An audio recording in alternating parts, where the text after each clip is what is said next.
वंदे मातरम विद्यार्थियों, एक बार फिर स्वागत है आपका एनसीईआरटी स्मार्ट नेटवर्क के यूट्यूब चैनल पर, जहां पर हम पढ़ रहे थे 10वीं कक्षा जनरल साइंस में से वो टॉपिक्स जो भौतिक विज्ञान से रिलेटेड हैं। और उसमें हमारा जो टॉपिक है वो चल रहा था विद्युत धारा। विद्यार्थियों, विद्युत धारा में हमने पिछली कक्षा में प्रतिरोध के बारे में जानकारी ली थी, प्रतिरोधों के संयोजन के बारे में जानकारी ली थी। और दो तरीके के संयोजन हमने पढ़े थे, एक तो श्रेणीक्रम संयोजन और दूसरा समांतर क्रम संयोजन, जिसको पार्श्व क्रम संयोजन भी कहा जाता है। उन दोनों संयोजन के बाद आज हम करने वाले हैं उन पर बेस्ड न्यूमेरिकल प्रॉब्लम्स और कुछ उन पर बेस्ड जो क्वेश्चन आपकी एनसीईआरटी बुक में दे रखे हैं वो क्वेश्चन भी हम यहाँ पर डिस्कस करने वाले हैं।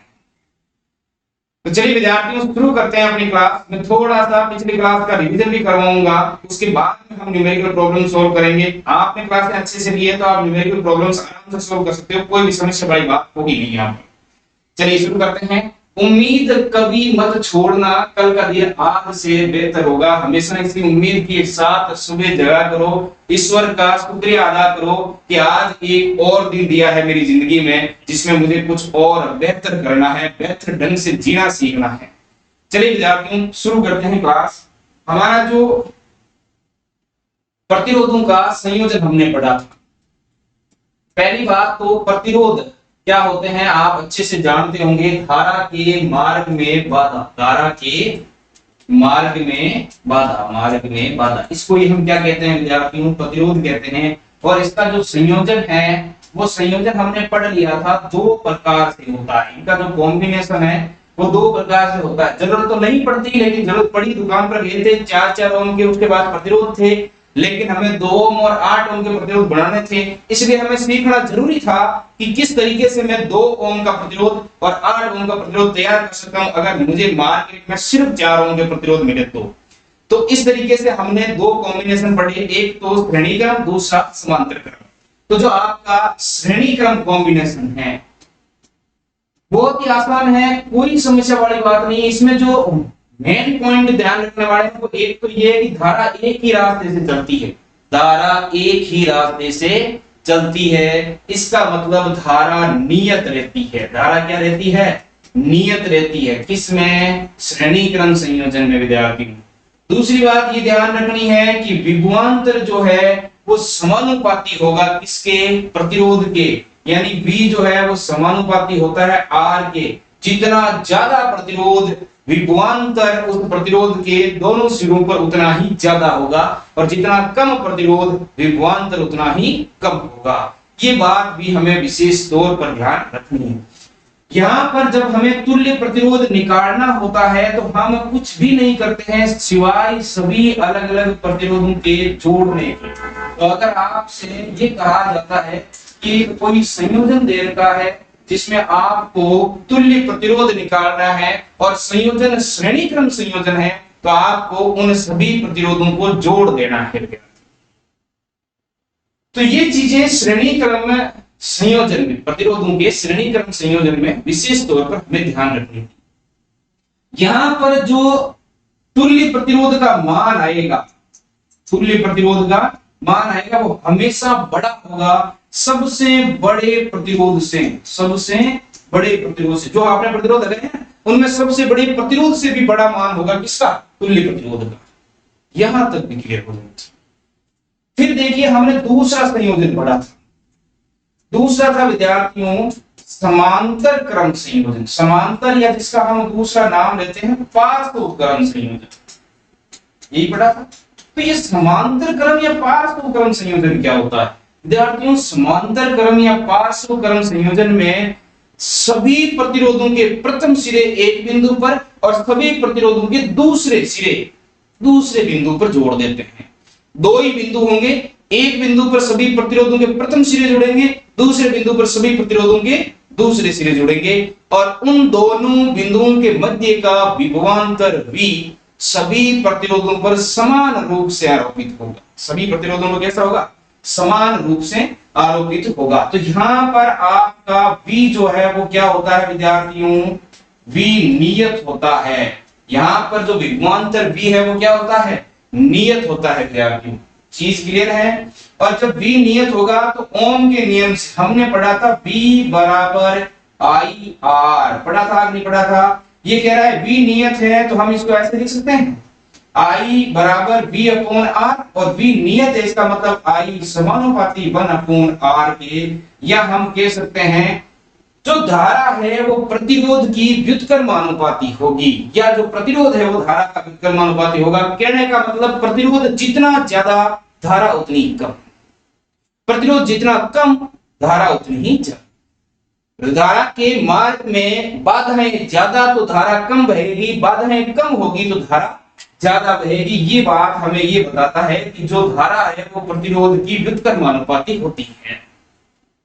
यहां तक क्लियर है, कोई समस्या नहीं है। और इसके अंदर अगर हमें तुल्य प्रतिरोध निकालना हो, क्या निकालना होता है, तुल्य प्रतिरोध निकालना हो, तो हम क्या करेंगे इसमें, अगर हमें तुल्य प्रतिरोध निकालना हो किसमें, समांतर क्रम संयोजन में, तो 1 अपॉन R तुल्य, यानी तुल्य प्रतिरोध का व्युत्क्रम, तुल्य प्रतिरोध का व्युत्क्रम सभी अलग अलग प्रतिरोधों के व्युत्क्रम के योग के बराबर होता है विद्यार्थियों। सभी अलग अलग प्रतिरोधों के व्युत्क्रम के योग के बराबर होता है। यहां तक चीजें क्लियर हो जानी चाहिए, कोई समस्या नहीं होनी चाहिए। यहां पर विभव नियत होता है, विभव एक समान होता है सभी प्रतिरोधों पर, सभी प्रतिरोध। तो ये चीजें हमने पढ़ ली थी, इन चीजों में कोई समस्या नहीं होनी चाहिए। अच्छा, यहां पर जो आपका तुल्य प्रतिरोध होगा R तुल्य, वो छोटा होगा सबसे छोटे प्रतिरोध से भी। तुल्य प्रतिरोध क्या होगा, छोटा होगा सबसे छोटे प्रतिरोध से। वहां पर तुल्य प्रतिरोध बड़ा था सबसे बड़े प्रतिरोध से, और यहां सबसे छोटा होगा सबसे छोटे प्रतिरोध से। चलिए ये चीजें समझ में आ गई, तो मैं अब क्लास शुरू कर रहा हूं अपनी, जिसमें मैं पहला न्यूमेरिकल आपको करवाने जा रहा हूं। आपकी एनसीईआरटी बुक का उदाहरण नंबर 12.8 है, और बुक में कुछ ऐसा क्वेश्चन दे रखा है कि चित्र 12.10, चित्र ये रहा 12.10, ये चित्र कौन सा है 12.10।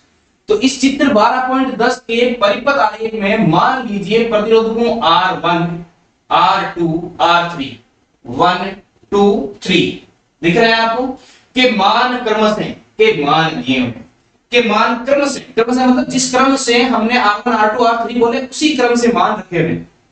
तो R1 का मतलब हो गया 5 ओम, ये जो R1 है वो विद्यार्थियों कितना है 5 ओम। R2 कितना है 10 ओम, R3 कितना है 30 ओम। R1 5 ओम, R2 10 ओम, R3 30 ओम। क्लियर, ये हमें दे रखा है, अभी हमने कुछ नहीं लिखा है, जो हमें यहां दे रखा है हम उसकी बात कर रहे हैं। फिर कह रहा है कि इन्हें 12 वोल्ट की बैटरी से जोड़ा गया, ये बैटरी रही, और ये बैटरी जो है वो कितने वोल्ट की लगा रखी है 12। क्लियर है, किताब बड़ा कह रहा है कि संयोजित किया गया है। पहला, प्रत्येक प्रतिरोधक से प्रवाहित विद्युत धारा, यहां से कितनी धारा जा रही है, यहां से कितनी धारा जा रही है, यहां से कितनी धारा जा रही है। प्रत्येक प्रतिरोध से R1 से कितनी धारा, R2 से कितनी धारा, R3 से कितनी धारा याद करनी है। दूसरे में परिपथ में प्रवाहित कुल विद्युत धारा, परिपथ में कुल विद्युत धारा कितनी प्रवाहित हो रही है वो भी ज्ञात करना है। और तीसरा, परिपथ का कुल प्रतिरोध भी परिकलित कीजिए, कुल प्रतिरोध कितना है जिसको हम R तुल्य के नाम से जानते हैं, वो प्रतिरोध कितना है। तो ये मेरे ख्याल से आपको समझ में आ गया होगा। मैं इसको सोल्व कर देता हूं, पहले सोल्व कर देता हूं, फिर थोड़ा छोटा करना पड़ेगा। चलिए मैं पहले क्वेश्चन पर जाता हूं, उससे पहले मैं यहां लिख देता हूं दिया है। तो आपको दिया हुआ क्या क्या, देखिए दिया हुआ है आपको R1, R1 आपका दे रखा है 5, R2 भी दे रखा है विद्यार्थियों 10 और R3 भी दे रखा है विद्यार्थियों 30। यहां तो कोई समस्या नहीं है, दिया हुआ है। फिर बैटरी दे रखी है कितने की 12 वोल्ट की, मतलब V आपको दे रखा है कितना 12 वोल्ट। यहां तक क्लियर है, ये चीजें तो अपने को दे रखी हैं।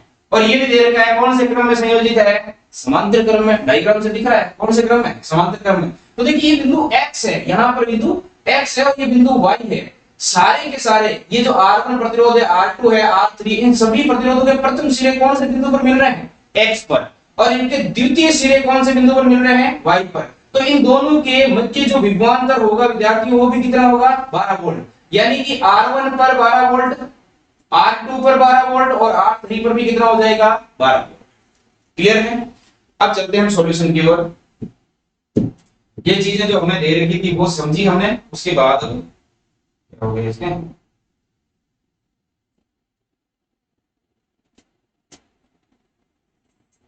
चलिए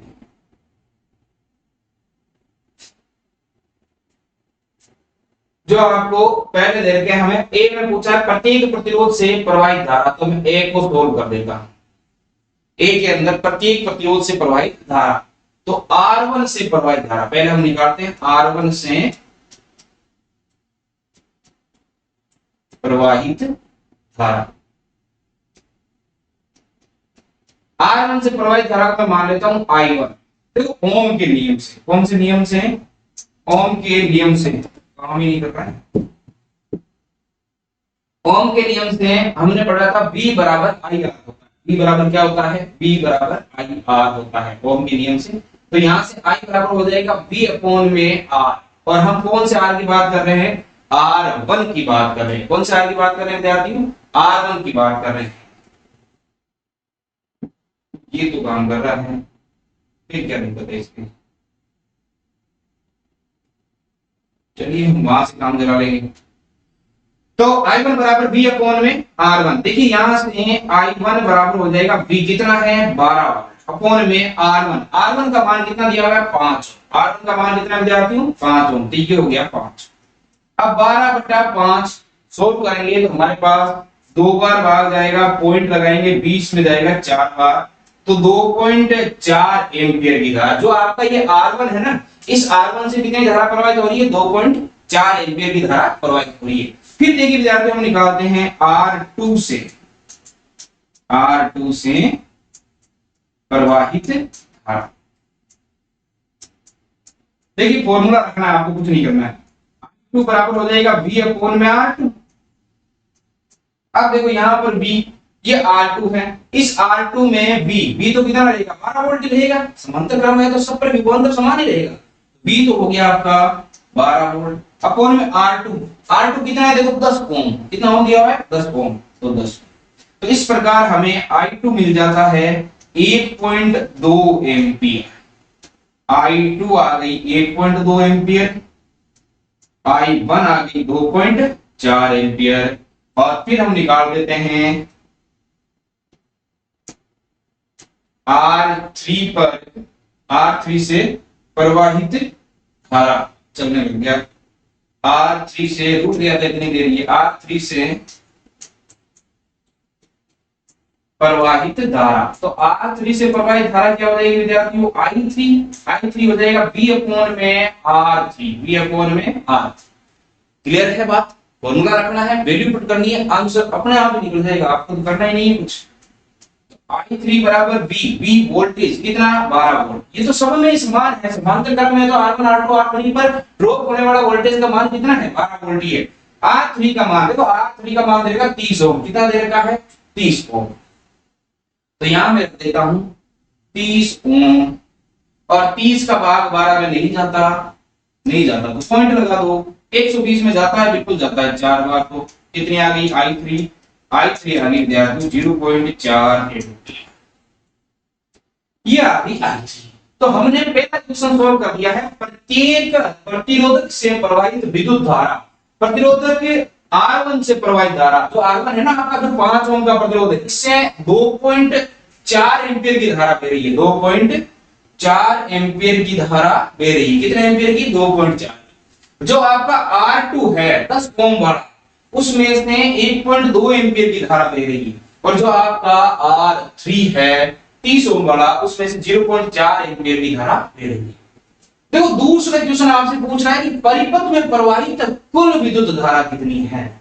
चलिए छोटा कर देंगे इसको थोड़ा सा, इसी पेज पे कर लेते हैं क्वेश्चन, ताकि आसानी से समझ में आ जाए।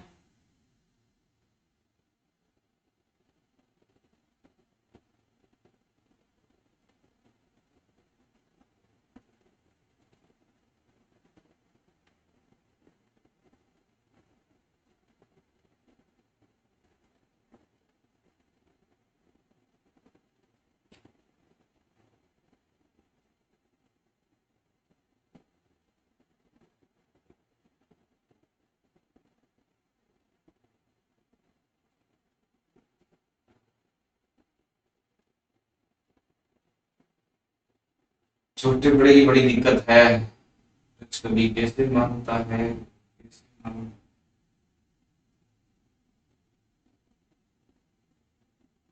आगे पेज लेने में तो समस्या है। चलिए यहाँ तक रहने देते हैं। अब हमें दूसरा बी पॉइंट करना है, और बी पॉइंट क्या था विद्यार्थियों, परिपथ में प्रवाहित कुल विद्युत धारा। तो हम जानते हैं समांतर क्रम जब संयोजन होता है तो कुल विद्युत धारा I1 plus I2 plus I3 के बराबर होती है। I1 plus I2 plus I3 यानी कि तो अलग अलग प्रतिरोध से प्रवाहित धाराओं के कुल योग के बराबर होगी। देखो ये हम इसका हम सत्यापन भी कर लेंगे बाद में, जब तुल्य प्रतिरोध परिपथ बनाएंगे तब देखना। अभी तो आप ये ध्यान रखो कि जो कुल धारा है वो I1 plus I2 plus I3 के बराबर होगी, क्योंकि हमने I1 I2 I3 का मान पहले निकाल लिया है, तो वहां से सीधी कुल धारा निकाल देते हैं। तो देखिए I बराबर हो गया, I1 में हमने निकाली थी 2.4 एम्पियर, 2.4 एम्पियर, अगर आपको यहाँ स्क्रीन पर दिख रहा है तो, और नहीं तो आपने लिख रखा होगा।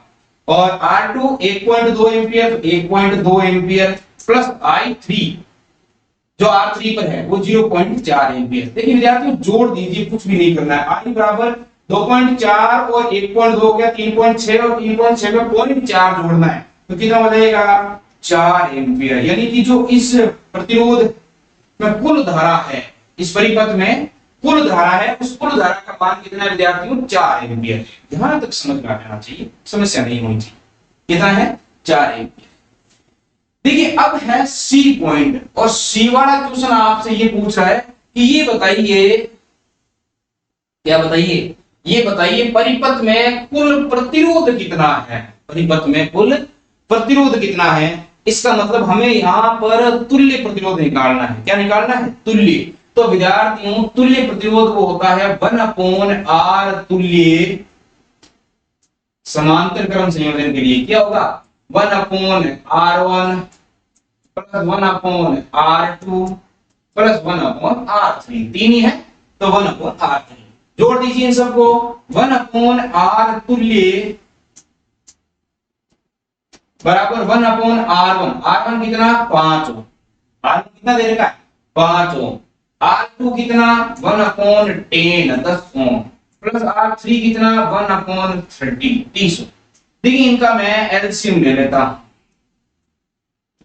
तो ये हो जाएगा आपका 30, यहां आ जाएगा 6। देखो 5 का भाग 30 में 6 बार, 6 को 1 से गुणा करेंगे तो 6 हो गया।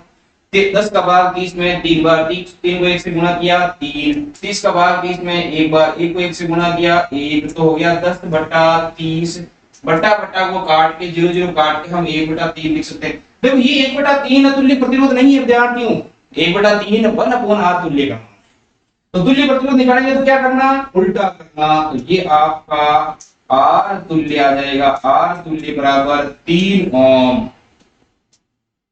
ये आपका तीसरा क्वेश्चन होगा। देखो एक क्वेश्चन में 3 क्वेश्चन थे, तीनों हमने आसानी से सॉल्व कर दिए। हम इस प्रकार के ही क्वेश्चन आपके एग्जाम में बनने हैं। इनमें से कोई एक क्वेश्चन पूछेंगे आपसे, तीनों नहीं पूछेंगे, कोई एक पूछेंगे, कोई सा भी पूछ सकता है, तो सभी आने चाहिए। तो हमने यहाँ पर ज्ञात कर लिया R तुल्य। अब देखो हम इसकी सत्यता की जांच करते हैं कि क्या वास्तव में ही टोटल 4 एम्पीयर धारा है, वो यहां से निकाल सकते हैं। देखो तुल्य प्रतिरोध ये तो 3 ओम है ना, ये 3 ओम है, इन तीनों प्रतिरोधों का तुल्य प्रतिरोध इन तीनों प्रतिरोधों के मान के बराबर। ये तीनों प्रतिरोध समांतर क्रम में जोड़ा हुआ है ना, तो ये जितना प्रतिरोध उत्पन्न करते हैं वो 3 ओम है। तो हम यहां से इसको देखते हैं। देखिए हमने जो सोल्व किया है, देखो तुल्य प्रतिरोध से हम कुल धारा निकालेंगे, तो कुल धारा हो जाएगी I बराबर V अपॉन में R तुल्य, और V का मान कितना 12 वोल्ट, बैटरी तो 12 वोल्ट की है, तो V कितना हो गया 12 वोल्ट अपॉन में R तुल्य कितना 3, कितना आया 4 एम्पीयर। इसका मतलब परिपथ में वास्तव में धारा कितनी बह रही है 4 एम्पीयर बह रही है। वास्तव में यही पता चल गया था, पर ये आप संतुष्ट करने के लिए हकीकत में ही 4 एम्पीयर ही रहती है। इस तरीके से हम इसको सोल्व कर सकते हैं। तो ये हमारा 12.8 एग्जांपल जो आपकी एनसीईआरटी बुक में दे रखा है वो आप स्क्रीनशॉट ले लीजिए। फिर मैं अगले क्वेश्चन की ओर चलता हूं।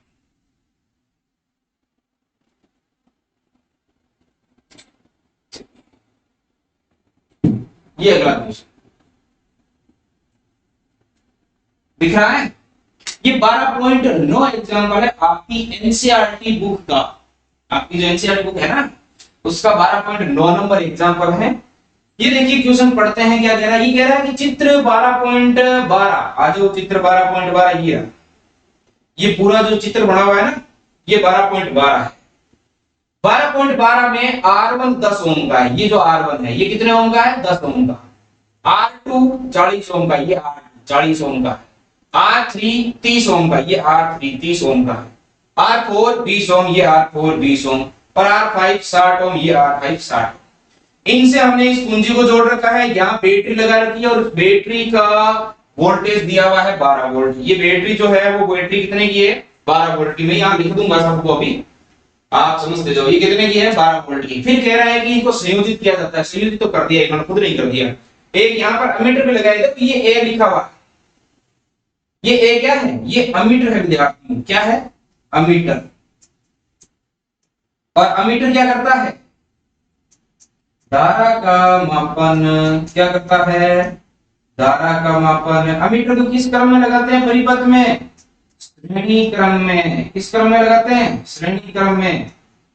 अमीटर को श्रेणी क्रम में लगाते हैं ताकि ज्यादा से ज्यादा धारा उसके अंदर से गुजरे, और अंदर से गुजरेगी तभी तो वो कहेगा कितनी गई है, इतनी गई है। तो तभी ये क्या करेगा? धारा का मापन करेगा। तो अमीटर क्या करता है? धारा का मापन करता है। किस क्रम में जोड़ते हैं? श्रेणी क्रम में जोड़ते हैं। क्लियर? चलिए अब हम चलते हैं हमारे क्वेश्चन की ओर, सॉल्व करते हैं इसको कि हमें क्या क्या दे रखा है। इनको हटा देता हूं मैं एक बार, तो आपके नहीं चल रहा। देखो सबसे पहले हम लिख लेते हैं दिया, दिया हुआ। देखो विद्यार्थियों, ये दिया हुआ लिखने से हमें पता चल जाता है कि कौन सी भौतिक राशि हमें दे रखी है और कौन सी राशि हमें ज्ञात करनी है। और ज्ञात करने वाली राशि का फॉर्मूला लिखने से हमें ये पता चल जाता है कि इस फॉर्मूले में कौन सी चीज हमें दे रखी है और कौन सी ज्ञात करनी है। और ज्ञात करने वाली राशि के लिए हमें कौन सी कैलकुलेशन करनी है, ये बड़ी आसानी से पता चल जाता है। इसलिए हम पहले लिख देते हैं दिया हुआ। क्या क्या दिया है? देखो कोई प्रतिरोध चित्र के मायने तो R1 R2 R3 R4 R5 5 प्रतिरोध लगाया है। इसका मतलब यह है कि पांचों प्रतिरोधों का मान होना चाहिए। तो पांचों प्रतिरोध देखो क्या हो गया? R1 दिया हुआ है कितना? 10 ओम। अरे दिया है कि नहीं दिया है? R2 ये भी दिया है ना, कितना? 40 ओम। R3 ये भी दिया है ना, 30 ओम। देखो मैं तो नकल कर रहा हूं यहां से। R1 10 ओम, R2 40 ओम, R3 30 ओम दे रखा है क्वेश्चन में, तो ये उठा के लिखना है। R4 20 ओम, R5 60। तो ये प्रतिरोध तो सारे टिक लिए। कहां से टिके हैं? क्वेश्चन से। कोई समस्या नहीं दे रखा है। अच्छा V भी दे रखा है, देख लो ये भी। तो V का मान भी दे रखा है कितना? 12। ओम के नियम में हमने पढ़ा था कि V बराबर IR होता है। तो R दे दिया, V दे दिया, याद क्या करना है? I। पर वो हम इस क्वेश्चन में देखते हैं कि क्वेश्चन क्या पूछ रहा है। ये पहले तो पूछ रहा है परिपथ में कुल प्रतिरोध क्या है, और फिर परिपथ में प्रवाहित कुल धारा क्या होगी। साथ ही हमें ज्ञात करना है हमारी तरफ से एक क्वेश्चन और, सभी प्रतिरोधों पर कितनी कितनी धारा जा रही है, ये भी ज्ञात करना है। कर लेंगे? चलिए करते हैं। देखो पहले तो इसको सोल्व करते हैं। पहला क्वेश्चन तो ये है A1।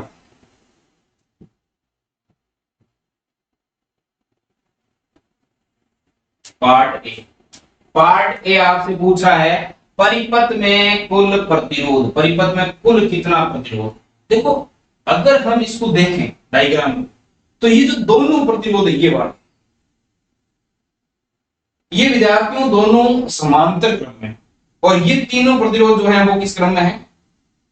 समांतर।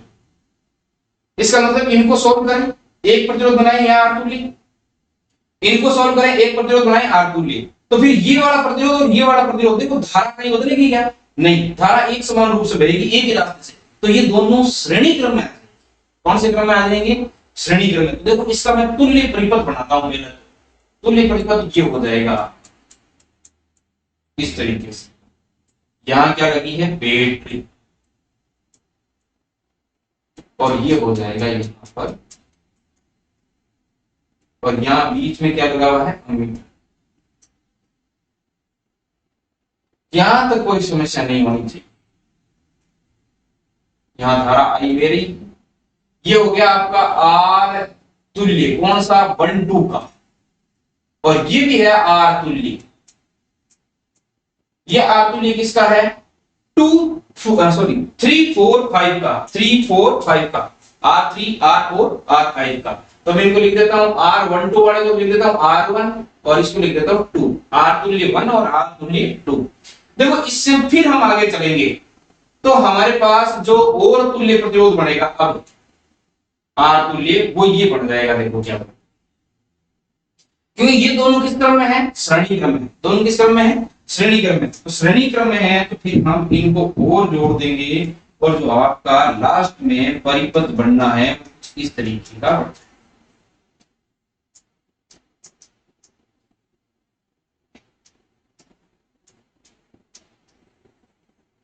ये बन जाएगा, ये यहां आ जाएगा आपका आर तुल्य, और ये आर तुल्य किसके बराबर होगा, आर तुल्य 1 प्लस आर तुल्य 2 के। चलिए हम इसकी पहले तो कैलकुलेशन करते हैं। तो मैं इसको थोड़ा सा छोटा कर रहा हूं, फिर हम कैलकुलेशन कर लेते हैं। थोड़ा सा छोटा कर रहा हूं ताकि आपको आसानी से दिखे, समझ में भी आए।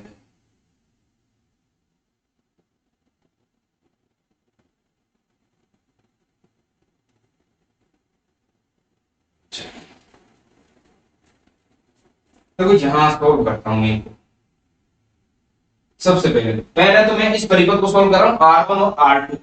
तो मैंने यहां निकालना है 1 अपॉन R तुल्य 1, और R तुल्य 1 हो जाएगा 1 upon R1 plus 1 upon R2, यही होगा।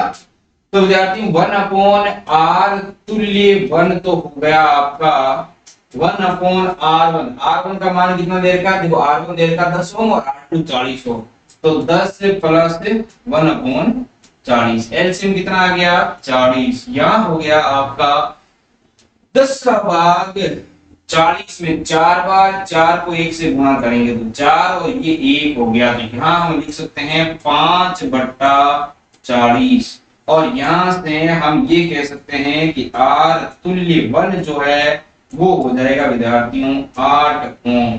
कितना हो जाएगा 8 ओम।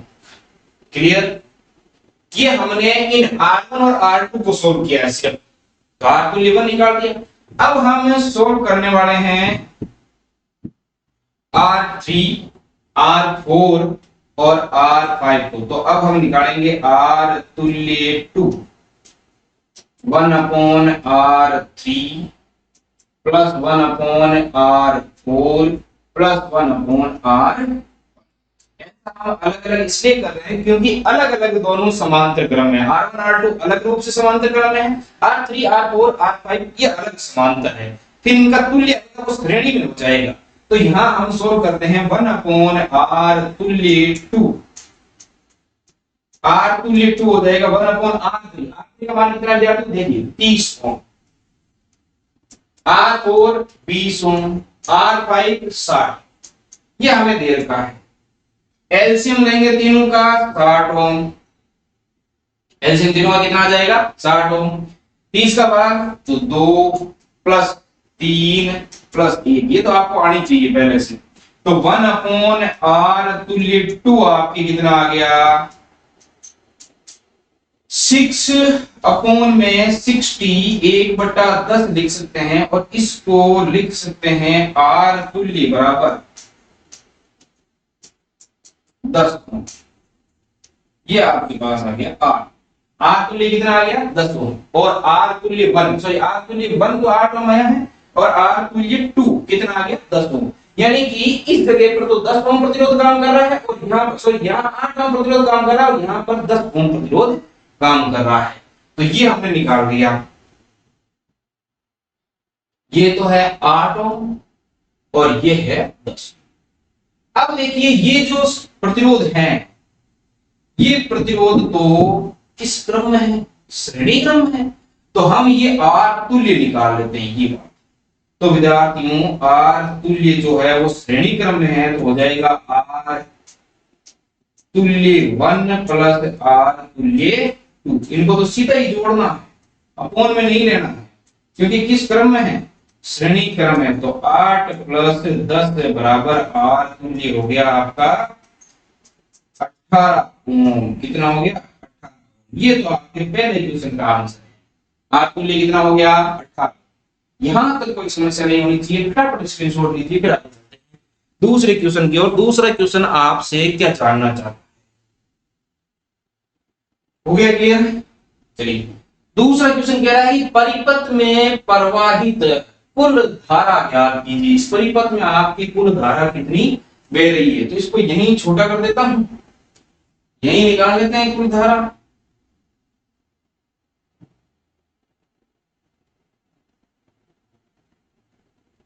अब तो मेरे ख्याल से आपकी स्क्रीन पर मुश्किल दिख रहा होगा। अगर आप 700 पिक्सल या 720 पिक्सल या 1080 में देख रहे हैं तो आपको दिख जाएगा, तब तो कोई समस्या नहीं होगी। वो देख लीजिए। चलिए यहां कर लेता हूं मैं सोल्व अगला। पेन का कलर मैं बार बार चेंज इसलिए कर रहा हूं ताकि आपको आसानी से दिखता रहे। देखिए बी ऑप्शन जो बी क्वेश्चन है आपसे वो पूछा हुआ है कि परिपथ में प्रवाहित कुल धारा कितनी है। देखो ओम नियम से ओम नियम क्या कहता है, ओम नियम कहता है विद्यार्थियों बी बराबर आई आर, और आर जो है वो ये आर तुल्य है, कंप्लीट प्रतिरोध है। हमने ये निकाला 18 का मतलब है कि जो परिपथ है आपका इसमें R1 से लेके R5 तक जितने प्रतिरोध रखे उन सब के द्वारा धारा के मार्ग में जो बाधा उत्पन्न हो रही है उसका मान 18 ओम है। तो यहां से हमें क्या निकालनी है, I निकालनी है। तो विद्यार्थियों I बराबर हो जाएगा V अपॉन में R। I बराबर V का मान कितना 12 वोल्ट देगा अपॉन में 18। प्रतिरोध कितना निकाल दिया हमने 18 ओम। पूरा तो निकालना है, धारा भी तो पूरी निकाल रहे हैं, तो 18 ओम। तो फिर I बराबर आ जाएगा आपके पास 6 से ये कट जाएगा, 6 से कितनी बार कटेगा 6 से कटेगा 2 बार, 2/3, या हम इसको कह सकते हैं I बराबर 0.66 आएगा 67 एम्पीयर। धारा कितनी बहेगी 0.67 एम्पीयर की धारा बहेगी। अब जो अगला क्वेश्चन है मेरा वो क्वेश्चन ये है, कौन सा जो तुम्हें करना है। पिछले क्वेश्चन में हमने किया था ये जो R1 है, ये जो R2 है, R3 है, R4 है, R5, इन पर सब पर अलग अलग कितनी धाराएं बह रही है, उस धारा का मान आपको निकालना है। और याद रखें R1 R2 R3 R4 और R5 पर जो टोटल धारा का योग आएगा वो इससे ज्यादा नहीं आ सकता, इसके बराबर ही रहेगा। इसलिए इसको आपको सोल्व करना है। इसके अलावा एक क्वेश्चन और, इस क्वेश्चन को भी आप सॉल्व करना है, अभी करना है, इसको कभी करते हैं। देखिए एक क्वेश्चन यूं है,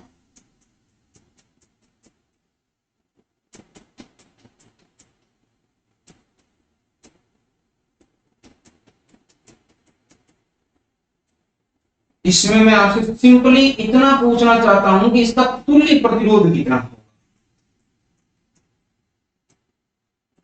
इसका जो तुल्य प्रतिरोध है वो कितना होगा, मैं यहां नाम दे देता हूं, ये R1 है 2 ओम।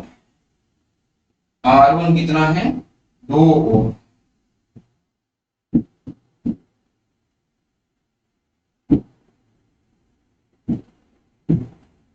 यहां है R1 2 ओम, ये R2 है ये भी 2 ओम, ये R3 है ये भी 2 ओम, और ये R4 है ये 1 ओम, और ये R5 है ये 1 ओम। हमें यहां से R तुल्य निकालना है। क्या निकालना है, R तुल्य निकालना।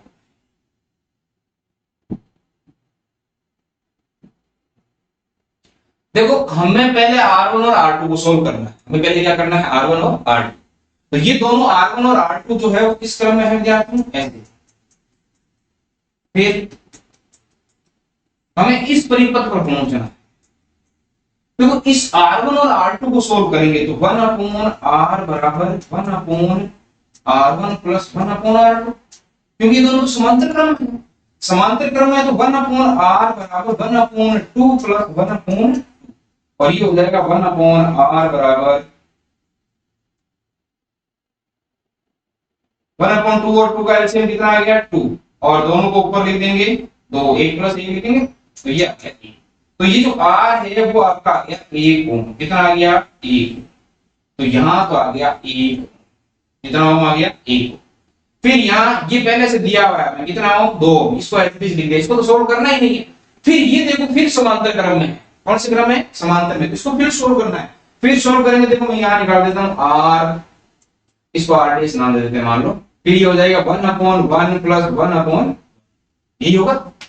चलिए फिर 1/r डैश हो जाएगा आपका 2 और r डैश जो है वो हो जाएगा 1/2। 1/2 इसका मतलब ये हो गया आपका 1/2। अब देखो 1 ओम 2 ओम आधा ओम, ये किस क्रम में आ गए सर श्रेणी क्रम में आ गए। अब इनका तुल्य प्रतिरोध बिल्कुल निकाल सकते हैं, कोई समस्या नहीं है। ये ऐसे हो जाएंगे, थोड़ा ज्यादा ही ऐसे हो गए। हाँ चलिए इस तरीके से ये इनका तुल्य प्रतिरोध आ जाएगा। यहाँ पर जो तुल्य प्रतिरोध का मान होगा वहां पर क्या करना है, ये तो श्रेणी क्रम है। देखो धारा इधर से आएगी, इसमें से सब में से एक समान रूप से एक रास्ते से जा रही है। इसका मतलब ये हो जाएगा R तुल्य बराबर 1 प्लस 2 प्लस आधा। कितना हो जाएगा 3 से 1/2 ओम, या इसको कह सकते हैं 3.5 ओम। कितना 3.5 ओम। तो ये जो है तुल्य प्रतिरोध वो कितना हो गया 3.5। तो यहां तक विद्यार्थियों आपके समस्याएं नहीं रहनी चाहिए, सारा कुछ क्लियर हो जाना चाहिए। तो आज की क्लास के लिए धन्यवाद।